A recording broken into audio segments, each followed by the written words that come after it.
আসসালামু আলাইকুম, সবাই কেমন আছেন? নতুন আরেকটি কাজের ভিডিও নিয়ে আসলাম। রেডমি 9A যে মোবাইলটা, মূলত এটি ডেড কন্ডিশনে নিয়ে আসছে কাস্টমার ভাই। তো এই মোবাইলটা এই মুহূর্তে আই চার্জার রিডিংটা চেক করলাম। আই চার্জার রিডিংটা ব্যাটারি ডিসকানেক্ট করে চেক করার পরেও দেখলাম যে ব্যাটারি কানেক্ট এবং ডিসকানেক্ট অবস্থায় সেম অ্যাম্পিয়ার নিতেছে 0.1 এবং 0.4 এর মধ্যে অ্যাম্পিয়ার নেয় এবং ফ্লাকচুয়েশন করে।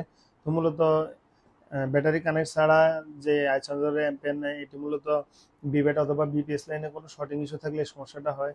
তো এই মুহূর্তে পাওয়ার আইসির যে শিল্ডিংটা, এই শিল্ডিংটা তোলার পর দেখলাম যে এখানে একটু পানির অস্তিত্ব আছে। তো এটি যে ওয়াটার ড্যামেজ, এটা মূলত কাস্টমার আমাকে বলে নাই, উনি বলছিল হঠাৎ চলতে চলতে অফ হয়ে গেছে, হয়তোবা আগে পানিতে পড়ছিল, এরপরে উনি দীর্ঘদিন সেটা চালাইছিল, সমস্যা হয় নাই, কিন্তু হঠাৎ করে এখন অফ হয়ে যাওয়ার কারণে উনি মোবাইলটা নিয়ে আসছে।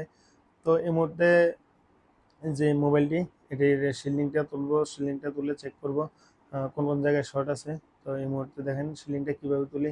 এই শিলিংগুলো যদি কেউ কাটার দিয়ে প্লাসের মাধ্যমে কাটে, সেক্ষেত্রে অনেকগুলা লাইন ছিঁড়ে যাওয়ার সম্ভাবনা থাকে। তো সবচেয়ে উত্তম উপায় হলো এটিকে হিট দিয়ে সুন্দর করে তোলা। যেমন আমি হিটসিং টেপটা দিছি, মূলত এখানে একটি এমএমসি আছে।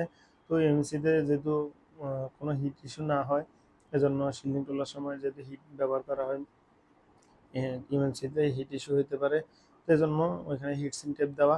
এই মুহূর্তে সুন্দর করে যে পাওয়ার আইসির উপর যে শিল্ডিংটা, এটিকে সুন্দর করে এখান থেকে রিমুভ করব। রিমুভ করে সর্বপ্রথম আগে যে পাওয়ার আইসির আশেপাশের কম্পোনেন্টগুলো ভালোভাবে দেখে নিব, সমস্যাটা আসলে কোথায় আছে। তো এই মুহূর্তে দোয়া থেরাপি নিয়ে নিলাম। আমি আগে চেক আউট করছি যে এখানে কিছু কম্পোনেন্ট শর্টিং ইস্যু আছে। তো দোয়া থেরাপি দিয়ে এই যে সুগন্ধার যে পাওয়ার সাপ্লাই, এটা ভোল্টেজ, এটা দিয়ে মূলত ভোল্টেজ ইনজেক্ট করলাম। দেখলাম যে এখানে পাওয়ার আছে, পাশে যে ক্যাপাসিটার, একটি ক্যাপাসিটার মূলত শর্টেজ ছিল। এটি মূলত বিপিএস লাইনের একটি ক্যাপাসিটার ছিল। তো এই মুহূর্তে এই ক্যাপাসিটারটা এখান থেকে রিমুভ করলাম। রিমুভ করার পরে চেক করব যে আমাদের শর্টিং যে ইস্যুটা ছিল, এই শর্টিং ইস্যুটা সলভ হয়েছে কিনা। এখন ক্যাপাসিটারটা রিমুভ করে আমরা চেক করব। হ্যাঁ, আলহামদুলিল্লাহ আমাদের শর্টিং ইস্যুটা চলে গেছে। এই মুহূর্তে সেটটি ক্লিন করে চেক করব যে আমাদের মোবাইলটি রান হয়েছে কিনা। যেহেতু আমাদের শর্টিং ইস্যু ছিল, এখন শর্ট নাই। এই মুহূর্তে ভালোভাবে ক্লিন করে নিলাম। ক্লিন করে চেক করব যে শর্টিং ইস্যুটা চলে যাওয়ার পর মোবাইলটা কি অন হয়েছে কিনা। আমরা এই মুহূর্তে মোবাইলটি মাদারবোর্ডটা কানেক্ট করব এবং চার্জিং কানেকশন দিয়ে দেখব যে মোবাইলটি রান হয় কিনা।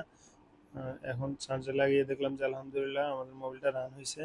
তো এই মুহূর্তে একটি ক্যাপাসিটার কারণে মূলত মোবাইলটি ডেড হয়েছিল। উনি চালাতে চালাতে দেখলো যে হঠাৎ করে রান হইতেছে না। দেখেন আমাদের চার্জিংটা সুন্দরভাবে নিতেছে 1.7 অ্যাম্পিয়ার। তো যারা যারা ভিডিওটি দেখেছেন অবশ্যই লাইক, কমেন্ট এবং শেয়ার করবেন। আর যারা যারা এখনো আমার চ্যানেলটি সাবস্ক্রাইব করেন না, অবশ্যই সাবস্ক্রাইব করবেন। ধন্যবাদ ভিডিওটি পুরো দেখার জন্য। আসসালামু আলাইকুম রহমতুল্লাহি ওয়া বারাকাতুহু। সবাই ভালো থাকবেন।